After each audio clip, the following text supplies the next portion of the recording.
선거제 다시 이재명 손으로. 선거 2달 정도밖에 안 남았는데 비례대표를 어떻게 뽑을지 규칙도 정하지 못했습니다. 민주당이 조만간 선거제에 대해 민주당원들에게 한번 의견을 묻겠다라는 얘기가 나오니까 이걸 왜 강성 당원들 손에 맡기냐라는 비판도 당내에서 나왔었죠. 오늘 한동훈 위원장이 이런 말을 했습니다. 선거가 70일 남았습니다. 그런데 선거구제를 정하지 못하고 있죠. 누구 때문입니까? 이유는 뭐죠? 2가지 아닙니까? 이재명 대표가 비례대표로 나오고 싶다는 것. 그리고 2번째, 소위 말하는 이재명 대표 주위에 있는 진영에 있어서 몫을 나눠 먹기 쉽게 하려는 것. 이 2가지 니즈가 충돌하고 있는 거잖아요. 저는 정신 차리라고 말씀드리고 싶습니다. 그리고 부끄러워해야 한다고 생각합니다. 저는 민주당 갈 거 그랬어요. 정치하기 너무 편할 것 같아요. 뭐라고 얘기하더라도 얼마든지 말을 바꿔도 되고 거기에 대해서 전혀 부끄러워하지 않아도 되는 거 아닙니까? 그거 본인들 공약 아니었던가요? 핵심 공약이었던 것 같은데요. 거기다가 권역별이라는 거 붙이는 거 원래대로 돌아가기 창피해서 저러는 거잖아요. 국민들이 그거 모르실 것 같습니까? 좀 기본적인 부끄러움을 알았으면 좋겠습니다. 아직 지금 60 며칠 남은 건데 아직도 이러고 있다고요? 이해하기 어렵습니다. 일단 오늘 이 선거제 관련 시간대별로 살펴보겠습니다. 먼저 이른 아침에 한동훈 위원장이 선공을 했습니다. 민주당 갈 걸 그랬다. 정치하기 너무 편한 것 같다. 어떻게 보셨습니까? 그러니까 우리가 고대 그리스 같은 경우는 이제 뭐 시민들이 적으니까요. 직접 민주주의를 했습니다. 모든 것들을 다 시민들이 결정하는 그런 시스템이었는데요. 지금은 이제 우리가 근대 민주주의가 발전하면서 이제 대의제를 다 채택하고 있지 않습니까? 워낙 그 시민들도 많고 하기 때문에 결국 시민들의 손으로 국회의원 뽑고 대통령 뽑고 그래서 이제 결정을 하게 돼 있는 거 아니겠습니까? 다 단계 그런 뽑는 사람마다 결정할 수 있는 권한이 다 크기가 다릅니다. 자, 대통령은 우리나라의 국가 원수고 대통령의 임무는 우리 헌법에 명시되어 있죠. 근데 이제 그런 국민투표를 해야 되는 경우는 있습니다. 예. 헌법 개정이라든 이런 걸 할 경우는 이제 국민투표를 해야 되는 거거든요. 아주 중요한 경우에. 그렇지만 그 이외의 경우에는 결국 이 리더가 책임감을 갖고 국민들이 뽑아준 만큼 결정하는 겁니다.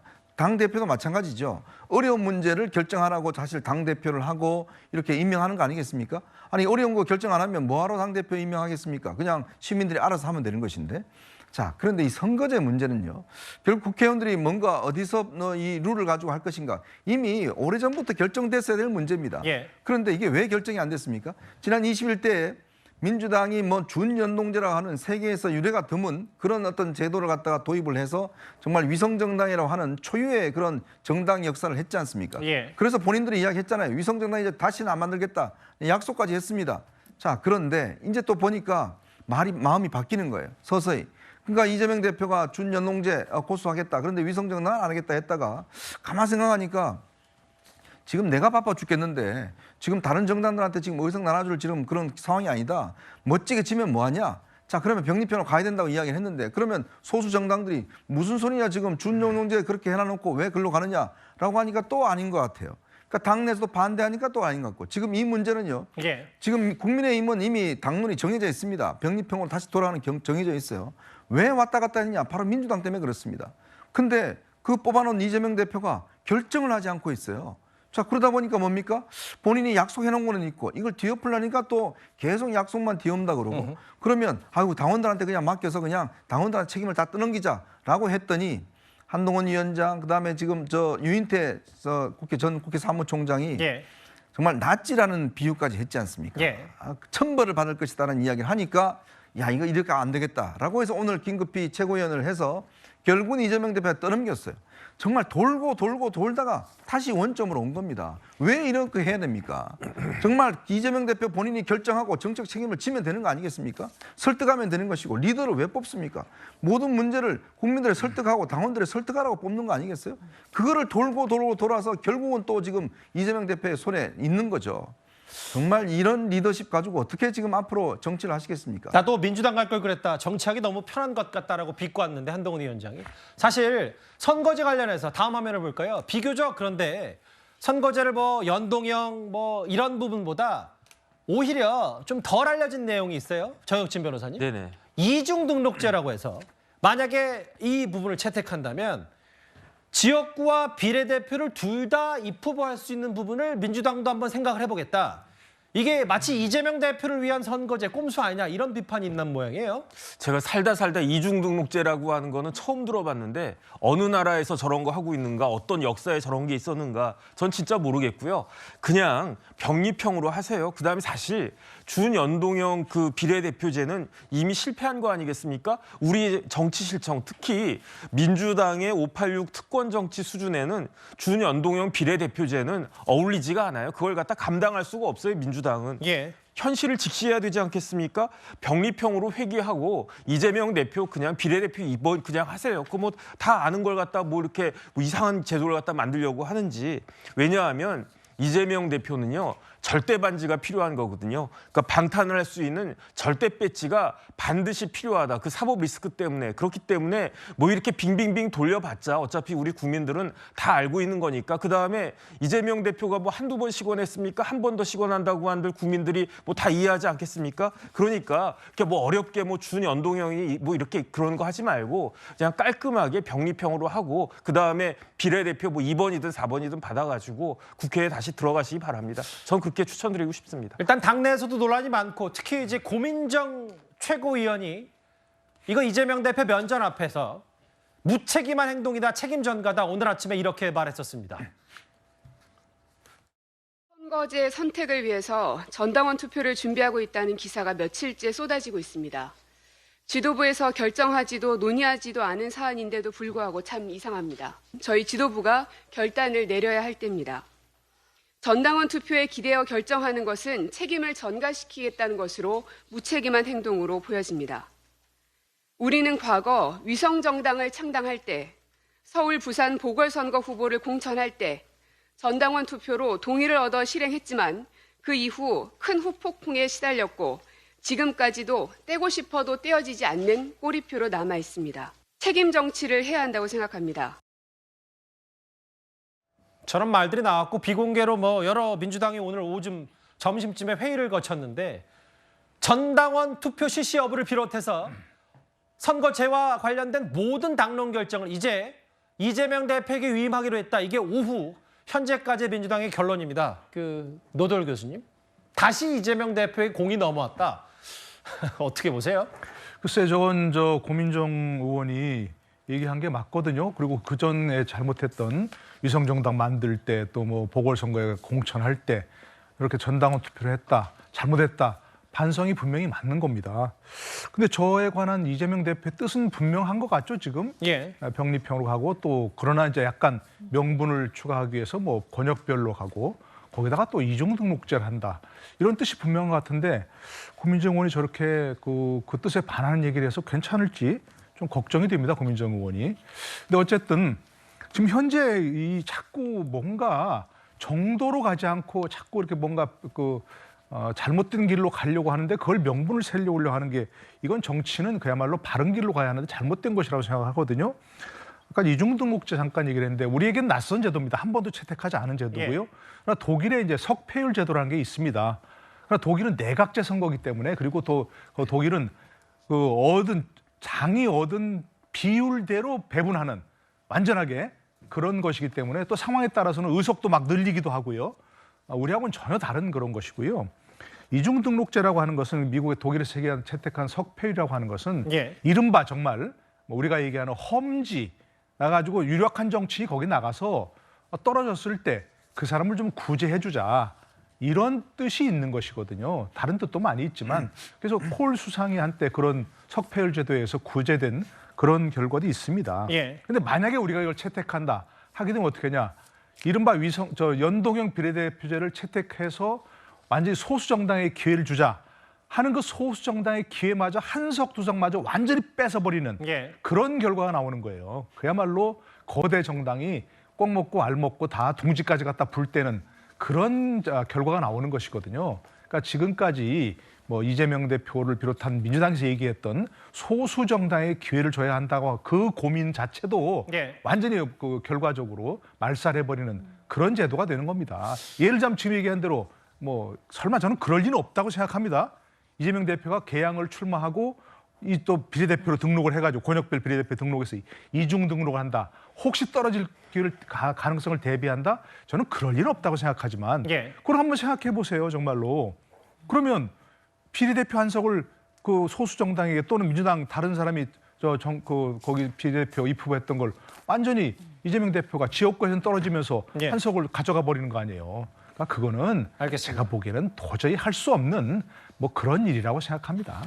이게 계속 그 당대표로서의 리더로서의 결정이 좀 늦어지는 거 아니냐, 당내 비판도 많이 나왔는데, 전당원 투표에서 당원들 목소리를 듣자라는 게 이제 이른바 강성측명 의원들의 얘기고, 고민정 의원은 일단 표면적으로는 전당원 투표는 떠넘기기다라는 비판 나왔는데 돌고 돌아서, 그러면 이거 전당원 투표에 붙일지 말지 혹은 선거제를 어떻게 할지도 지금 이재명 대표 공이 왔는데, 근데 이렇게 되니까 장 변호사님, 결국 이 대표가 약간의 책임을 좀 당원들에게도 같이 한번 나누려고 하다가 본인이 다시 정치적 부담만 커진 건 아닌지 어떻게 판단하세요? 사실 저도 그 부분은 조금 우려가 됩니다. 이렇게 된다면 지금 포괄적으로 위임을 당대표에게 했다는 건데요. 어떤 결정을 내리든지 간에 이재명 대표가 정치적인 부담을 가질 가능성이 높다라는 생각도 듭니다. 예. 그렇기 때문에 사실 저도 이제 지도부나 의총에서도 어느 정도 방향을 터주고 나서 전당원 투표라든지 이런 부분들을 거쳤어야 하는 것이 아니었느냐라는 좀 아쉬움은 남긴 하는데요. 아마 지도부 내에서도 이 부분에 대해서 의견을 결정하기가 어려웠던 것으로 보입니다. 그러다 보니까 당대표에게 이제 위임을 하고 그다음 모든 권한을 넘긴 것으로 보이는데요. 이제 모든 이제 당내 구성원들의 의견 수렴 절차는 어느 정도 거친 것 같고, 예. 그러나 그 의견들이 너무나 다양하기 때문에 지금 어느 정도 지도부에서는 결단을 하기 어려운 정도에 이르는 것 같기는 합니다. 예. 다만 이럴 때 이제 당대표가 어쨌든 지금 상황에서 포괄적 위임을 받았기 때문에 이제 대표로서는 본인의 고독한 결단이 남은 것으로 봐야겠는데요. 일단 당 내에는 이런 중대한 결정을 할 때 할 수 있는 여러 가지 민주적 절차들이 있습니다. 뭐 지도부의 결의도 있는 것이고 또 의총에서의 의결도 있는 것이고, 그리고 나아가서는 당원들의 투표로 정할 수 있는 제도가 분명히 민주당 내에는 존재하기 때문에 어떤 절차를 거치든지 간에 일단 이재명 대표가 위임받은 권한을 행사한다라고 한다면 이제 내부적으로는 더 이상 잡음 없이 대표의 뜻에 좀 받아줘야 되고 따라줘야 되는 것이 아니겠느냐, 이런 생각은 듭니다. 그럼 또 이 대표의 선택만 남았는데, 또 이 대표가 그 한동훈 비대위원장이 얼마 전에 그랬었나요? 그 이재명 대표가 비례 가고 싶어한다, 혹은 비례대표 본인들 주변 친한 사람들 나눠주기 위해서 이 선거제 고민하고 있는 거 아닌가, 이렇게 근본적으로 이 대표에게 의문을 던졌었는데, 다시 공은 이재명 대표에게 넘어왔고 당원 투표에 붙이지 말지 혹은 선거제를 어떻게 결정할지도 지금 이 대표 판단에 남았습니다. 야권에서는 이재명 대표를 이렇게 비판하는 목소리가 많습니다. 민주당이 하겠다는 전당원 투표는 히틀러, 나치당, 모택동의 문화혁명, 한국전쟁의 인민재판에 쓰였던 독재자의 군중 동원 방식입니다. 당원 뒤에 숨어서 자신의 권력 욕심을 채우겠다는 최악의 기득권 정치입니다. 뭐 자꾸 전당원 투표 뭐 운운하던데, 예. 원래 전당원 투표 간다는 게 제일 불길한 거예요. 최악으로 그동안 전당원 투표라는 걸 예. 흔히 뭐 당권은 뭐 당원에게 있고 하는 사람들이 예. 대개 그 원래 히틀러가 국민만 보고 간다고 그랬어요. 독재가 항상 하는 소리가 국민만 보고 가고 대의제를 무시하고, 예. 이게 당원 투표해가지고 그 못된 짓은 다 전당원 투표해가지고 했잖아요, 민주당이. 그러니까 야권의 언론인 유인태 전 총장 얘기는 저 못된 짓이라는 표현, 못된 짓.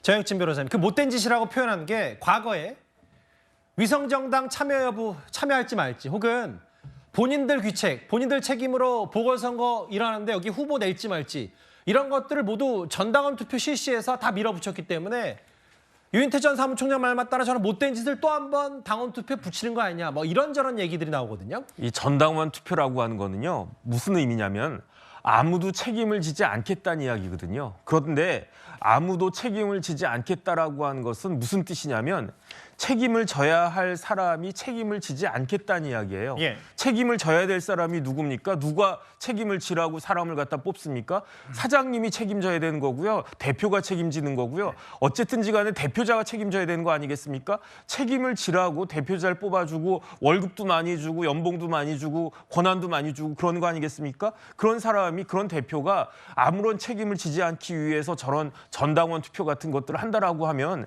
그럼 무엇이냐면요, 정치가 실종됐다는 이야기예요. 민주당에서는 더 이상 제대로 된 정치 정치가 없다는 이야기고 예. 그 말은 뭐냐면은 대표가 지도부가 굉장히 비겁하다라고 하는 것인데 이거를 모를 리가 있겠습니까? 그러니까 저런 이야기가 나오는 거 아닌가 싶습니다. 그래서 나오는 얘기가 보면 물론 뭐 이분들은 지금 이 대표에 대한 격양된 반응들 쏟아내고 있는 걸 감안해야 됩니다만 김종민 미래대연합 공동대표는 이게 다 모택동의 문화혁명 똑같이 또 나치 히틀러 얘기까지 나오고 뭔가 이걸 다 떠넘기면서 본인들이 의도한 대로 강성당원들의 손에 맡겨버리는 그런 듯한 모습들 아니냐 뭐 이런저런 얘기까지 나왔습니다. 이재명 대표가 이 선거제 관련해서 그리고 당원 투표에 붙일지 말지 비례대표 규칙을 어떻게 정할지 어떤 선택을 할지 저희 뉴스탑10 잘 지켜보겠습니다. 이 얘기는 길지 않게 만나볼 건데요. 최근 한동훈 위원장이 그리고 이재명 대표 서로 간의 비판 수위가 날로 높아지고 있습니다. 한동훈 위원장은 오늘 아예 이 부분을 이재명 대표와 차별하겠다 이렇게 말을 했습니다. 정의찬 특보 부적격 관련해가지고 더미주 전국혁신회의에서도 비판 나오고 있는데요. 좀 어떻게 보시는지요? 정성우 의원님이 오늘 SNS에 이제 한동훈 장관 나오면 땡큐라는 뭐 이런 당 지도부의 생각이 좀 1차원적 사고다 이렇게 좀 말씀하신 게 있는데 좀 어떻게 보시는지요? 원칙과 상식에서 대표님 포함해서 지도부 이선 후퇴 요구했는데 입장이 어떠세요? 국민의힘에서 장제원 의원 등 불출마하면서 이제 대표님 좀 희생을 요구하는 목소리도 있는데요. 혹시 험지 출마에 대해서 어떻게 생각하시나요? 대표님 원칙과 상식에서 12월 말까지 좀 용단 내려달라 이렇게 요청했는데 지금 좀 어떤 생각 드시는지 궁금한데요.